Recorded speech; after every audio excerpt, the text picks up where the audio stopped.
গল্প শেষ বেঞ্চের মা। লেখা আরেব্বা চৌধুরী। পর্ব সংখ্যা 6।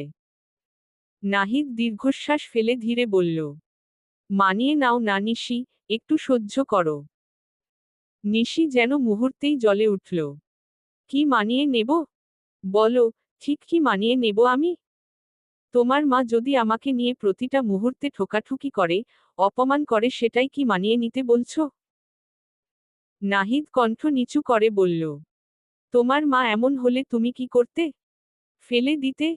নিশির ঠোঁট কেঁপে উঠল রাগে। আমার মা এমন না, আর কখনো এমন হবেনও না। আমরাও তো এক ভাইবোন, কই, আমার মা তো কখনো কারো সংসারে এমন অশান্তি আনেননি।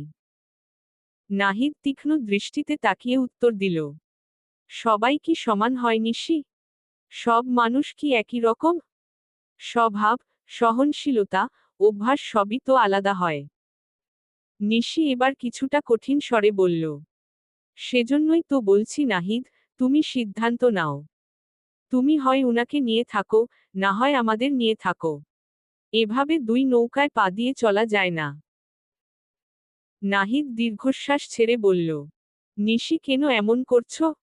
একটু মানিয়ে নিলে কি হয়? নিশি তৎক্ষণাৎ রাগী চোখে তাকিয়ে কটমট করে বলল, কেন? কেন সব সময় আমাকেই মানিয়ে চলতে হবে নাহিদ? মানিয়ে নেওয়ার দায়িত্বটা কি শুধুই আমার?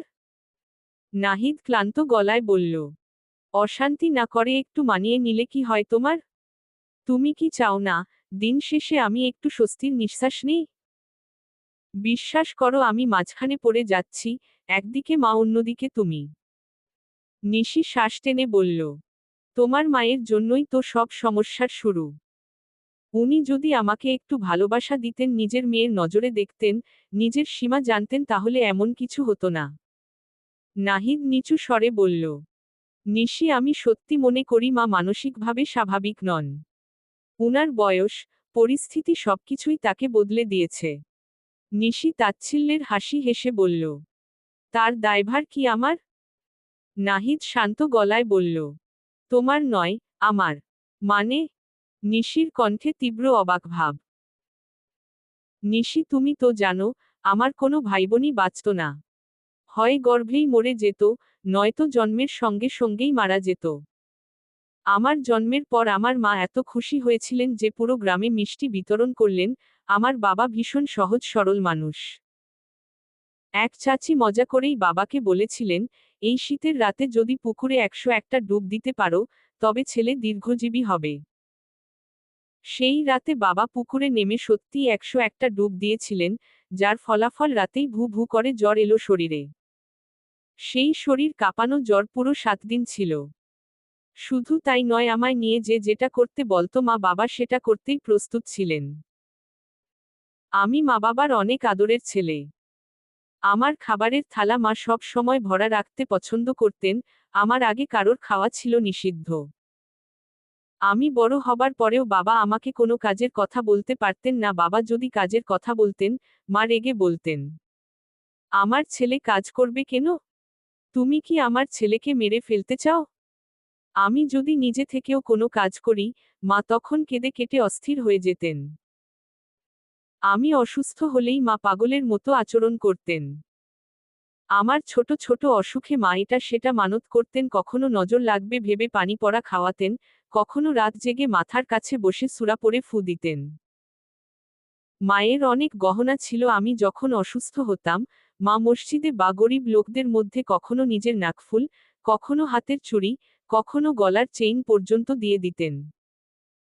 মায়ের চোখে সেই মুহূর্তে গহনার কোনো মূল্যই থাকতো না, সামনে শুধু আমি, আমার নিঃশ্বাস, আমার সুস্থতা। মনে আছে, একবার আমার খুব জ্বর হয়েছিল। পুরো রাত জেগে মা আমার কপালে ভেজা কাপড় দিচ্ছিলেন। আমার একটু তাপ কমলেই তিনি নিজের 2 হাত তুলে আল্লাহর কাছে কাঁদতে কাঁদতে বলতেন, হে আল্লাহ, আমার ছেলেটাকে তুমি রেখে দাও। তার বদলে আমাকে নিয়ে যাও, আমার জীবনটাই দান করলাম। মায়ের সেই কণ্ঠ, সেই আরতি আজও কানে বাজে। আমার মা ছিলেন অনেক শিক্ষিত মানুষ, সে সময় লজে থেকে ইন্টার কমপ্লিট করেছেন। শুধু শিক্ষিতই নয়, তিনি ছিলেন অত্যন্ত ধার্মিকও। কুরআনের অনেক বড় বড় সূরাও তার মুখস্থ ছিল। কেউ কুরআন পড়লে তিনি না দেখেই ভুল ধরতে পারতেন। এতটুকু পর্যন্ত সব ঠিকই ছিল। তারপর থেকেই মা রোজ স্বপ্নে দেখতে লাগলেন আমি নাকি মারা যাব।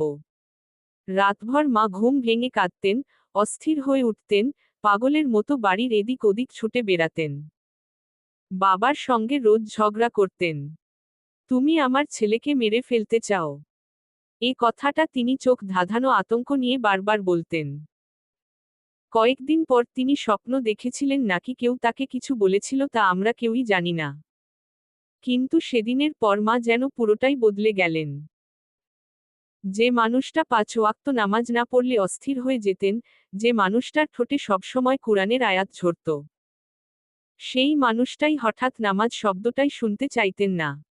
বলতেন, আমি নামাজ পড়লেই আমার ছেলে মরে যাবে। কুরআন তিলাওয়াত তো দূরের কথা, হাতে কুরআন নিতেও ভয় পেতেন।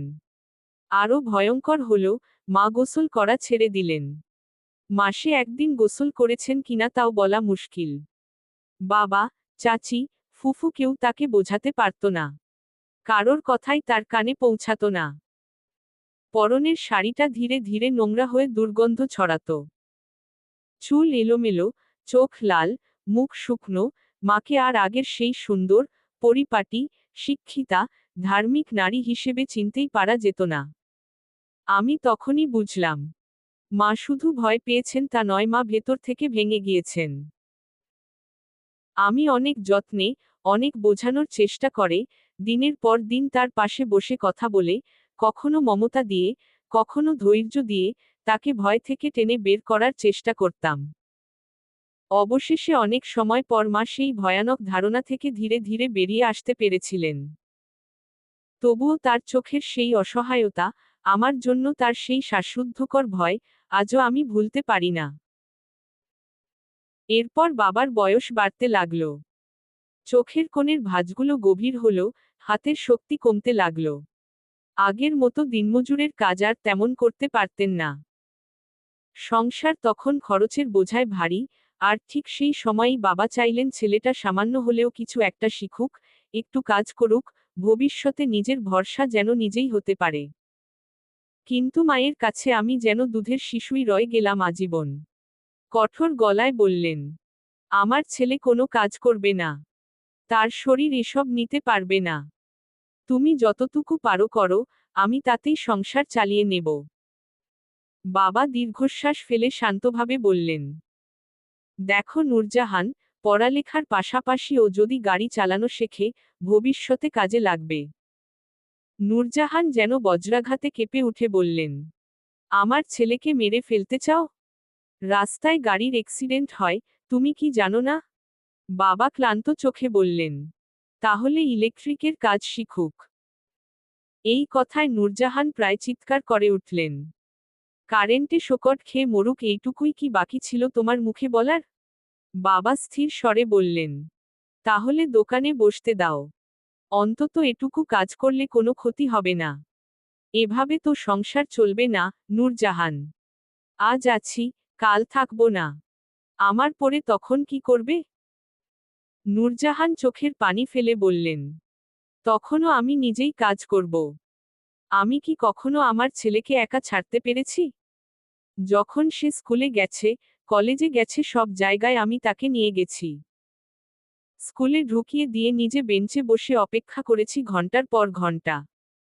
ছেলেমেয়েরা বাড়ি ফিরছিল, কিন্তু আমি দাঁড়িয়ে থেকেছি যতক্ষণ না আমার ছেলে বেরিয়েছে। মায়ের কথায় বাবা এভাবেই বারবার চুপ হয়ে যান। এর বেশ কিছুদিন পর বাবা চলে গেলেন পরপারে। সংসারের উপর যেন হঠাৎই অন্ধকার নেমে এলো, কিন্তু মা সে অন্ধকারের কোনো ছাই আমাকে স্পর্শ করতে দিলেন না।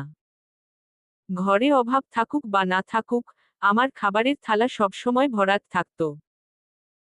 ভাত, ডাল, তরকারি, কখনো ডিম, কখনো মাছ, যেন মা তার সমস্ত কষ্টের বদলে পাওয়া সুখ আমার থালাতেই ঢেলে দিতেন। আমি তখন ভার্সিটিতে পড়ি। অন্য ছেলেমেয়েরা নিজেরাই ভার্সিটিতে আসে, গল্প করে, হাসে, আর আমার পিছনে পিছনে মা হাঁটেন, আমার ব্যাগটা কাঁধে ঝুলিয়ে। বন্ধুরা মুচকি হেসে বলতো, এই বয়সেও মা ভার্সিটিতে দিয়ে যায়। আমি সরে দাঁড়িয়ে চুপ করে থাকতাম, কখনো কখনো লজ্জায় মাকে আসতে বারণ করতাম। আমাকে ভার্সিটি পৌঁছে দিয়ে মা সোজা বাড়ি ফিরে যেতেন না। পাড়ার চাচিফুফুদের যার যার ঘরে যেতেন, তাদের যে কোনো কাজ ঝাড়ু, বাসন, ভাত চড়ানো, বাচ্চা সামলানো যে যা বলতো সব মন থেকে করে দিতেন। কেউ ভাত দিত, কেউ 2 মুঠো চাল ডাল, কেউ বা থালা ভরে ভাত তরকারি দিত। যে ঘরে সুগন্ধ ছড়াতো মাছ ভাজা বা মাংসের, মা নীরবে সেই উঠোনে গিয়ে দাঁড়াতেন। তারপর মৃদু স্বরে বলতেন, ভাবি, এই তরকারিটা আমার নাহিদের খুব পছন্দ, একটু দেবেন? আজ ভার্সিটি শেষে পেট ভরে খাবে। উনারা হাসিমুখেই দিতেন। মা তখন আঁচল পিছকে থালাটা ঢেকে নিতেন, যেন অমূল্য কিছু বয়ে নিচ্ছেন ঘরে। ভার্সিটি ছুটির পর সবাই যখন নিজের বন্ধুদের সঙ্গে আড্ডা দিয়ে বাড়ির দিকে ছুটত, মা তখন রাস্তার মোড়ে দাঁড়িয়ে আমাকে দেখার অপেক্ষায় থাকতেন, মুখে যতই ক্লান্তির রেখা থাকুক, আমাকে দেখামাত্রই সেই মুখ আলোয় ভরে উঠত। কেউ তাকে একটুখানি খাবার দিলে মিষ্টি, মুড়ি, ভাজাভুজির টুকরো মা কখনো নিজের মুখে তোলেন না। আঁচলের কোণে বেঁধে রাখতেন, বাড়ি ফিরে বলতেন, নাহিদ, এটা তোর জন্য এনেছি, খেয়ে দেখ, খুব ভালো লাগবে। আমার এক চাচাতো বোন মাকে খুব ভালোবাসতো, আবার খুব বোকাও দিত। চাচি, তুমি কি মানুষ নাকি ফেরেশতা? যা দেই সব ছেলের জন্য তুলে নিয়ে যাও। নিজের মুখে তো কখনো কিছু দাও না। আজ নিজের মুখে না দিয়ে যা ছেলের মুখে দিচ্ছ, কাল সেই ছেলেই তোমার মুখের খাবারটা কেড়ে নেবে। মা তখন শুধু হাসতেন, নীরব, শান্ত, অব্যক্ত সেই হাসি। মায়ের সেই হাসিটা ছিল অদ্ভুত, পরাস্ত নয়, অভিমানী নয়, বরং নিখাদ মমতার হাসি। যেন পৃথিবীর সমস্ত অভিযোগ, সমস্ত ব্যঙ্গ, ক্ষুধা তৃষ্ণা, কষ্ট সবকিছুর ঊর্ধ্বে উঠতে জানেন তিনি, একটি ছেলে নামক শব্দের প্রেমে।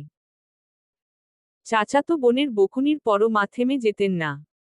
বাড়ি ফিরতে ফিরতে পথের ধারে কারো ঘরে কলা পেকে গেলে মা দরজায় দাঁড়িয়ে বলতেন, ভাবি, 2টো কলা দাও তো, আমার নাহিদ খাবে। উনাদের সেই হাসিমাখা চোখের সামনে মা সেই কলাগুলো আঁচলে বেঁধে নিতেন রোজকার মতোই। পথে হাঁটতে হাঁটতে অনেকে বলতো, নূরজাহান, নিজের জন্যও তো কিছু রাখো। মা তখন হেসে বলতেন, আমার পরে কেউ থাকবে না, তাই আমি আমারটুকু আগে থেকেই ছেলেকে দিয়ে রাখি। মায়ের এই কথায় কেউ বিরক্ত হতো, কেউ মায়া পেত, আবার কেউ চোখের আড়ালেই মাথা নেড়ে হতাশা প্রকাশ করত। কিন্তু মায়ের জগৎ একেবারে একমুখী। তিনি যেন পৃথিবীর মানুষ নন, তার দিনরাত, ঘুমজাগরণ, হাসি কান্না সবকিছুই একমাত্র নাহিদের চারপাশে ঘুরে বেড়াত। ভার্সিটি ছুটির সময় মাকে দরজার সামনে খুঁটি মতো দাঁড়িয়ে থাকতে দেখতাম।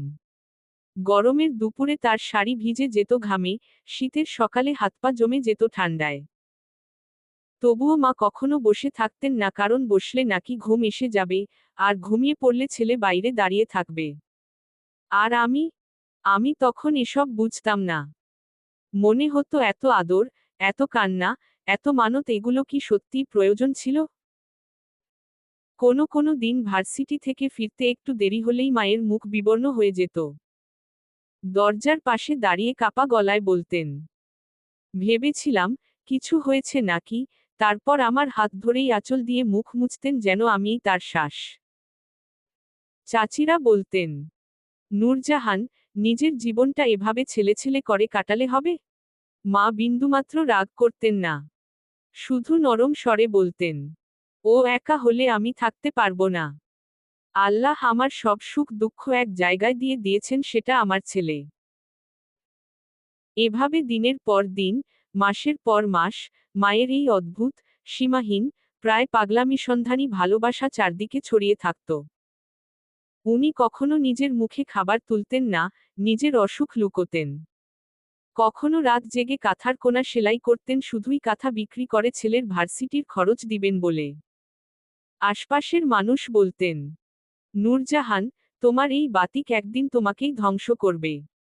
মা তখন সেই চিরচেনা সুখভরা হাসিটা হেসে বলতেন, ধ্বংস হই বা বাঁচি, তাতে কি আসে যায়?